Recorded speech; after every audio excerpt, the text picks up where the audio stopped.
चार साथियों, हृदय से पुनः आप सभी का बहुत बहुत वंदन, अभिनंदन। आपके साथ लगातार खड़ा हूं उस मैदान में जिसमें आप सफलता पाना चाहते और अपनी जिंदगी में कुछ बड़ा करना चाहते, और यही क्रम आज के इस वीडियो में भी आपके लिए है। सबसे पहले मैं वंदना प्रसाद जी का बहुत आभारी हूं, जिन्होंने मुझे लगातार हर मेरे वीडियो पे जो भी उन्होंने देखा मुझे कमेंट किया। मैं ऐसे समस्त साथियों का जो भारत के किसी भी शहर से हैं, जो लगातार मेरे काम को सराहते हैं, मुझे अप्रिशिएट करते हैं, मुझे गर्व महसूस होता है। क्योंकि जब आप किसी के कार्य को, अच्छे कार्य को अप्रिशिएट करते हैं, तो जिस बिहेवियर को आप अप्रिशिएट करते हैं वो लगातार रिपीट होता है, और इससे मुझे ऊर्जा मिलती है कि मैं और वीडियो बनाऊं और भारत के समस्त साथियों को और प्रेरित कर सकूं। और आज का वीडियो बनाने से पहले दो लाइन्स आपके लिए। जिंदगी जीना इतना आसान नहीं होता, जिंदगी जीना इतना आसान नहीं होता, बिना संघर्ष के कोई महान नहीं होता। जिंदगी जीना इतना आसान नहीं होता, बिना संघर्ष के कोई महान नहीं होता।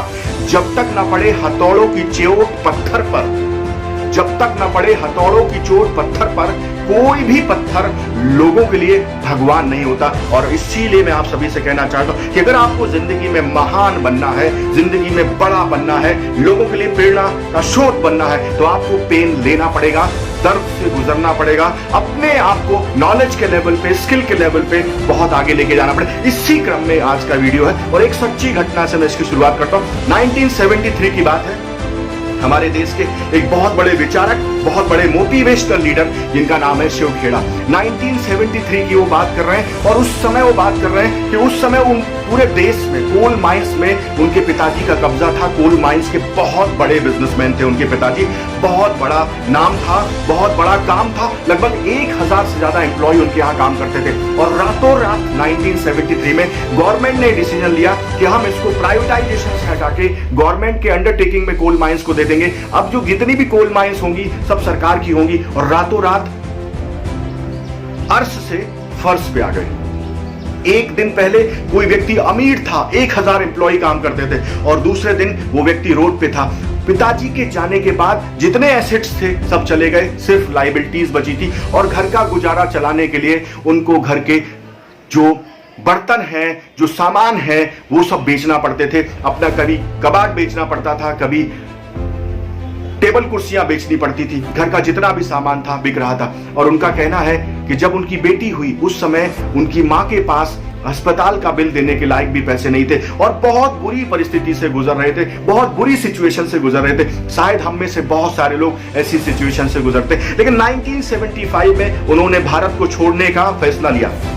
1975 में जब वो त्रस्त हो गए, कई सारे बिजनेस किए, 2 से 3 बिजनेस किए, बिना पैसे के बिजनेस किए, सारे बिजनेस में फेल हो गए। 1975 में उन्होंने इस देश को छोड़ने का, अपनी मातृभूमि छोड़ने का फैसला लिया। और उनकी बहन ने उनको स्पॉन्सर किया कि वो कनाडा पहुंच सके। जो भी खर्चा था उन्होंने दिया। और कनाडा पहुंचने के बाद टोरंटो शहर में उन्होंने एक 1 BHK फ्लैट लिया, जहां पे उनको फर्श में सोना पड़ता था। आप सोचो, कोई अमीर आदमी अचानक से जमीन पे आ जाए और उसके बाद वो दूसरे देश में उसको शरण लेनी पड़े, और दूसरे देश में जाके उसे जमीन पे सोना पड़े। घर में खाने के लिए भी लाले थे। ऐसी परिस्थिति में उनकी वाइफ, चूंकि MBA थी, उनकी वाइफ ने जॉब करना शुरू किया। ये कहानी मैं आप सभी को इसलिए सुना रहा हूं कि कहीं ना कहीं आपकी कहानी भी ऐसे ही रिलेट होती है, और कई बार हम हिम्मत हार जाते। तो उनकी वाइफ जॉब करती थी, उससे गुजारा चलता था। लेकिन शिव खेड़ा साहब घर से जब निकलते थे तो पूरा टाई वाई सूट लगा के निकलते थे। जब घर से बाहर जाते थे तो लोगों के बीच में बहुत बार लोग उनसे पूछते थे, what you did, what you do, mister Shiv, what you do. तो हमेशा वो कहते थे कि I am doing the business of import export, I am in business of import export. लेकिन एक दिन अचानक एक ट्रेड फेयर में, एक मेले में, एक कनाडियन व्यक्ति ने उनको देखा, और जो उनको लगातार घूर रहा था, उन्होंने पूछा उससे कि मिस्टर शिव आप क्या करते हो। तो उन्होंने कहा I am in to the business of import and export. उस व्यक्ति ने कहा कि आप कमाते कितना हो। तो शिव खेड़ा जी ने उसको जवाब दिया, it's none of your business, ये आपका बिजनेस नहीं है, आप मुझसे इस तरीके से नहीं पूछ सकते। लेकिन उसके बाद उन्हें इस बात का रियलाइज हुआ कि भले ही ये इसका बिजनेस ना हो, लेकिन मैं आज की पोजीशन में कुछ कमाता नहीं हूं, ये वास्तविक सच्चाई है। मैं कुछ करता नहीं हूं, मैं टाई सूट लगा के बाहर आ जाता हूं, लेकिन उसके बाद मेरा कोई काम होता नहीं है। थोड़ी देर के बाद उस व्यक्ति ने उनसे दोबारा पूछा, क्या आप कोई बिजनेस करना चाहेंगे।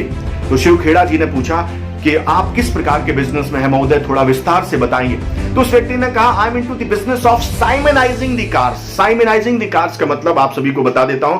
साइमनाइजिंग द कार्स जो का मतलब यह है कि एक आधुनिक वर्ड यूज किया गया जिसमें मशीनों के माध्यम से कार को धोया जाता है, सफाई की जाती है। तो शिव खेड़ा साहब ने उससे पूछा कि आप मुझे अपना बिजनेस पार्टनर क्यों बना रहे हो, आप मुझे अपने बिजनेस में क्यों लेना चाहते हो, इससे आपको क्या फायदा होगा। उसने कहा, यार अकेले कारों को धोते धोते मैं बोर हो जाता हूं, जब मैं कारों को अकेले धोता हूं तो बोर हो जाता हूं। अगर आप मेरे साथ रहोगे तो मेरा टाइम पास होगा। अभी मैं 2 कारें धोता हूं, साइड में आप भी धो रहे होगे, गाड़ियों को साफ कर रहे होगे, तो मैं जितनी कैपेसिटी है उतनी मैं धो सकता हूं, और आप धोगे तो उससे मेरा कुछ बिगड़ेगा नहीं। मेरे पास तो ऑलरेडी काफी बड़ा मार्केट है जिसमें मैं कारों को साफ करता हूं। लेकिन जब आप मेरे साथ होगे तो मुझे जो टाइम वेस्ट होता है, जो मुझे बोरिंग महसूस होता है, जो मुझे अंदर से बुरा लगता है, वो मेरा टाइम पास हो जाएगा। मैं बात करता रहूंगा और गाड़ियों को धोता रहूंगा। उसने शिव खेड़ा जी से पूछा कि आप इस बिजनेस में मेरे साथ पार्टनर बनोगे, जो भी इनकम होगी केमिकल के पैसे काट के मैं आधा आधा करूंगा। उन्होंने इस बिजनेस को स्वीकार किया और रोज सुबह गाड़ियों की सफाई। सोचिए मैं ये बात क्यों कर रहा हूं कि जिंदगी में कोई काम छोटा नहीं है। सिचुएशन के हिसाब से कभी कभी ऐसी परिस्थितियां आती हैं जहां पे आपको अपना रोल बदलना पड़ता है, और कई बार रोल बदलने को लोग तैयार नहीं होते। कारों को धोना शुरुआत किया उस शहर में, और उसके बाद एक दिन अचानक उन्होंने देखा कि जो वैक्यूम क्लीनर्स हैं, वैक्यूम क्लीनर्स के लिए ऐड निकला है कि आपको डेमो देने हैं और हर डेमो पे आपको 5 सेंट मिलेगा। वो जब गए, ट्रेनिंग लिया, इंटरव्यू दिया, इंटरव्यू देने के बाद ट्रेनिंग हुआ, ट्रेनिंग के बाद उनको पैप टॉक में समझाया गया कि किस तरीके से काम करना है। उसके बाद उनको लगा, यार ये तो काम बहुत अच्छा है, सिर्फ लोगों को डेमो देना है। डेली बेसिस पे जिस घर में भी आप डेमो दोगे उसमें आपको 5 सेंट मिलने वाले हैं। तो उनका ये तो बहुत अच्छा काम, मुझे तो कुछ बेचना ही नहीं है, I am not going to sell anything, मुझे तो सिर्फ डेमो देना है। किसी घर से नॉक करने पे डेमो सुन लिया जाता था, देख लिया जाता था, कोई गालियां देके भगा देता था, कोई धक्के देके भगा देता था, कोई परेशान करके भगा देता था। ऐसी सिचुएशन में उनकी जिंदगी चल रही थी। और एक दिन अचानक एक भारतीय फैमिली में जब वो पहुंचे डेमो देने के लिए, तो उस फैमिली ने सारी बातें उनकी गंभीरता से सुनी। उसके बाद उन्होंने पूछा, mister Shiv, have you ever sold life insurance? उन्होंने कहा, नहीं, लाइफ इंश्योरेंस तो मुझे बेचना ही नहीं है। लाइफ इंश्योरेंस के बारे में तो आप बात ही मत करो। लाइफ इंश्योरेंस तो मैंने देखा है कि भारत में बीमा अभिकर्ताओं की क्या हालत होती है, उनको कुछ आता भी नहीं है और उन्हें कोई पूछता भी नहीं है। ऐसी सिचुएशन में लाइफ इंश्योरेंस का तो आप नाम भी मत लो, इस बिजनेस में तो मुझे जाना ही नहीं है। लेकिन उस व्यक्ति की वाइफ ने उनसे कहा कि मिस्टर शिव, अभी आपके पास सिर्फ एक ऑप्शन है कि आप डेमो दे सकते हो, लेकिन अगर आपकी जिंदगी में कई और विकल्प जुड़ जाएं का मतलब यह है कि अगर आप लाइफ इंश्योरेंस के बिजनेस में आना चाहते हो, कभी आपको लगता है इस बिजनेस में जाना है, तो एक छोटा सा एग्जाम देना पड़ता है। पहले एग्जाम क्लियर करोगे तो आपके पास विकल्प खुल जाएगा। ये कहानी पे ये जो मैं आपको समझाने का प्रयास कर रहा हूं, एक पड़ाव है ऐसा जहां पे बहुत बार हम अपने माइंड में अपने विकल्पों को फिक्स कर लेते हैं। हम जो काम कर रहे हैं वो फिक्स कर लेते हैं। कई बार हमारे पास ऐसे विकल्प ईश्वर के माध्यम से या किसी के माध्यम से आते हैं जहां पे हम उन विकल्प को कभी ट्राई नहीं करते, जबकि हमारी क्षमताओं में हमारे पास वो समय भी होता है कि हमें उनको ट्राई करना चाहिए जिससे हम आगे और बढ़ सके। तो उन्होंने कहा, ठीक है, चलो विकल्प की बात है तो विकल्प ले लेते हैं, एग्जाम दे देते हैं। एग्जाम दे दिया, महोदय पास हो गए। पास होने के बाद जब डेवलपमेंट ऑफिसर के पास गए तो उसने कहा, मैं आपको 30 सेकंड का टाइम देता हूं, सिर्फ 30 सेकंड है आपके पास, और आपको डिसाइड करना है कि एक हफ्ते में $150 लेने हैं या फिर जैसे आप हो हम आपका एजेंसी कोड मंगाएंगे नहीं। उन्होंने कहा, तत्काल साहब $150 की बात है, मैं एजेंट बनना चाहता हूं, मैं लाइफ इंश्योरेंस एडवाइजर बनना चाहता हूं। लाइफ इंश्योरेंस एडवाइजर तो बन गए, लेकिन वहां पे उनका एक कहना था कि मैंने आज तक का सबसे बड़ा रिकॉर्ड बनाया। और रिकॉर्ड क्या था कि उस ब्रांच में जो डेवलपमेंट ऑफिसर था उसके 35 साल के करियर में कोई भी ऐसा एडवाइजर नहीं था जो लगातार कोड आने के बाद 3 महीने तक जीरो पे रहा हो। और शिव खेड़ा जी ने ये पहला रिकॉर्ड उस कंपनी में बनाया कि लगातार 3 महीने तक काम करने के बाद जीरो पे। और उनका स्टेटमेंट है कि मैं बहुत मेहनत कर रहा था, मैं बहुत मेहनत कर रहा था। और एक दिन उनके डेवलपमेंट ऑफिसर ने कहा, मिस्टर महोदय, गेट आउट, अब आपको यहाँ काम करने की जरूरत नहीं, बिकॉज आप इस बिजनेस को नहीं कर सकते। तो उस समय शिव खेड़ा जी ने उससे कहा कि सर, मेरे को इंग्लिश अच्छे से नहीं आती है, मैं अच्छी परवरिश में नहीं पला हूं, मैं बिजनेस करना जानता नहीं हूं, मैं कोई आर्किटेक्ट, इंजीनियर ये सब नहीं हूं, मैं हैंडीकैप्ड हूं। और ऐसी सिचुएशन में कहीं ना कहीं मैं अपने आप को इस लायक मानता नहीं कोई मैं बिजनेस कर सकता हूं। उस डेवलपमेंट ऑफिसर ने जो जवाब दिया वो फिर से एक लर्निंग आपको देता। उसने जवाब दिया, mister Shiv, you are not handicapped, you are not handicapped, you are actually mentally handicapped. आप अपनी मानसिक रूप से हैंडीकैप्ड हैं क्योंकि आपका एटीट्यूड बेकार है। हैंडीकैप एक अलग विषय है, लेकिन जब आपका एटीट्यूड खराब होता है, जब आपका एटीट्यूड नॉन वर्किंग होता है, चूंकि वो जहां जहां काम कर रहे थे वहां सिर्फ टाइम पास कर रहे थे, और उस दिन उनको रियलाइज हुआ कि वाकई में एटीट्यूड की क्या पावर होती है। जब आप किसी चीज के लिए जिद कर लेते हैं कि मुझे करना है, तो वो चीज होती है, और आप जिद नहीं करते तो वो चीज कभी होती नहीं। और उस दिन जब उनको फायर किया गया, उस दिन उनको आत्मज्ञान हुआ,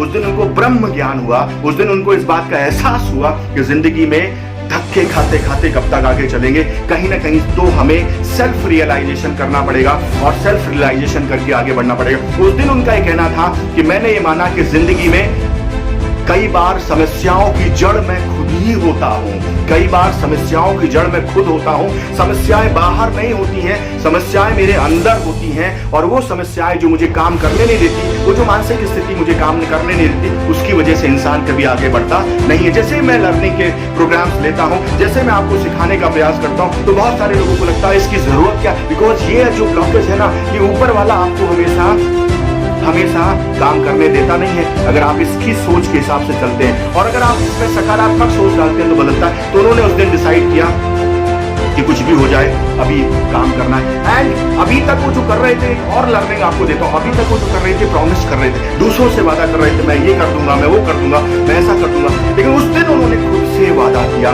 जब आप दूसरों से वादा करते हैं, उसे प्रॉमिस करते हैं, प्रॉमिस कहते हैं, और प्रॉमिस बहुत बार टूट जाता है। लेकिन जब आप खुद से वादा करते हैं, उसे कमिटमेंट कहते हैं। और जो व्यक्ति कमिटमेंट करता है, जो व्यक्ति सेल्फ कमिटेड होता है, उसकी अंतरात्मा जब तैयार होती है किसी काम के लिए, वो निश्चित रूप से जीतता है। और उस दिन उन्होंने सेल्फ कमिटमेंट किया और अपने डेवलपमेंट ऑफिसर से कहा, मुझे एक अंतिम मौका दे दो। उसने कहा, देयर इज नो ऑप्शन, आज आपको जो करना है कर लीजिए। इसके बाद शाम को 7 बजे से लेके एक बिजनेस कॉल पे 40 किलोमीटर तक दूर हो गए, और उनका कहना था, उस दिन मैं फूट गया, बिगड़ के रोया, मैं बहुत परेशान था, मैं अंदर से कैसा महसूस कर रहा था, मैं आपको बता नहीं सकता। लड़े शाम को 7 बजे से लेकर रात के 11:30 बजे तक उन्होंने बिजनेस कॉल किया, और बिजनेस कॉल करने के बाद लगातार वो समझा रहे थे, सब कुछ कर रहे थे। और उस व्यक्ति ने लास्ट में उनसे कहा कि रात के 11:30 बज रहे हैं मिस्टर शिव, मेरे घर से जाने का क्या लोगे? How much will you charge to get out from my home? और उन्होंने कहा, $27 की पॉलिसी है जो आपको देनी पड़ेगी। उस व्यक्ति ने चेक काट के दिया, इससे पहले मेरा दिमाग बदल जाए, बाहर निकल जाओ, get out before I change my mind, ये उन्होंने उससे कहा। और शिवखेड़ा जी निकल के आए। उसके बाद उन्होंने जिस तरीके से अपना रवैया बदला, काम बदला, और खुद से कमिटमेंट किया। डेवलपमेंट ऑफिसर के पास जब दूसरे दिन गए तो उन्होंने कहा, सर ये छोटा सा चेक लेके आया हूं, और इस चेक से मैं आगे की जिंदगी को तो नहीं कह सकता, लेकिन आज के बाद कभी मैं आपको निराश नहीं करूंगा, आज के बाद मैं कभी अपने आप को निराश नहीं करूंगा। उसके बाद हम सारे लोग जानते हैं कि उन्होंने वहां बहुत सारे बिजनेस किए, और उसके बाद एक मोटिवेशनल स्पीकर के रूप में खड़े हुए। आज का ये लेसन जो मैं आपको देना चाहता हूं, ये 2 चीजें सिखाता है। पहला, self commitment, the power of commitment, the power of self realisation. अगर आप स्वयं से कमिटेड हैं कि मुझे अपने लेवल को आगे बढ़ाना है, अपने स्किल के लेवल को आगे बढ़ाना है, अपने आप को आगे लेके जाना है, अगर आपके अंदर वो कमिटमेंट है, अगर आपके अंदर वो जज्बा है, आपके अंदर वो डिजायर है, और वो मोरल कमिटमेंट बहुत इंपॉर्टेंट होता है जो आप स्वयं से करते हैं किसी अच्छे कार्य के लिए। मोरल कमिटमेंट, अगर वो मोरल कमिटमेंट जो है वो लीगल कमिटमेंट से भी बड़ा होता है, और मोरल कमिटमेंट आपको जिंदगी में आगे लेके जाता है। आपने आज ये जीवंत घटना, ये सच्ची कहानी शिवखेड़ा जी के बारे में जो मैं बात करता हूं, मुझे पता है कि वो जिस लेवल पे है, शायद उनके बारे में बात करना मेरे जैसे हजारों लोग मिलकर भी उनके बारे में बात करें, लेकिन मैं आपको कुछ समझाने का प्रयास करता हूं। फर्श से अर्श पे आ गए, और जमीन से उठ के वो व्यक्ति जहां पहुंचा, आज भारत का हर बीमा अभिकर्ता पहुंच सकता है। भारत के हर बीमा अभिकर्ता को वहां पहुंचने का प्रयास करना चाहिए। आप में भी वो जज्बा है, आप में भी जुनून है, आप में भी वो क्षमताएं हैं कि आप पहुंच सकते हैं। It is you who decide the race. जब टूटने लगे हौसला, जब टूटने लगे हौसला, तो याद रखना, बिना मेहनत के तक तो ताज नहीं मिलते। ढूंढ लेते हैं अपने लक्ष्य को अंधेरे में भी, जुगनू क्योंकि रोशनी के मोहताज नहीं होते। भारत का हर बीमा अधिकर्ता अगर इस वीडियो को आप पसंद करते हैं तो निश्चित रूप से आपके अंदर ऊर्जा शक्ति आएगी। अगर ये वीडियो आपको अच्छा लगा, ऐसी कौन सी कहानी है जो इस वीडियो से आपके अंदर रिलेट होती है, निश्चित आप मुझे लिखेंगे और इस वीडियो को अप्रिशिएट करेंगे तो अगला वीडियो जल्दी ही आपके लिए लेके आऊंगा। और अभी के लिए सिर्फ इतना ही कि आपको मेरी ढेरों शुभकामनाएं। आप मुझे लगातार पसंद करते हैं, इसके लिए मैं हृदय से आपका बहुत बहुत आभार।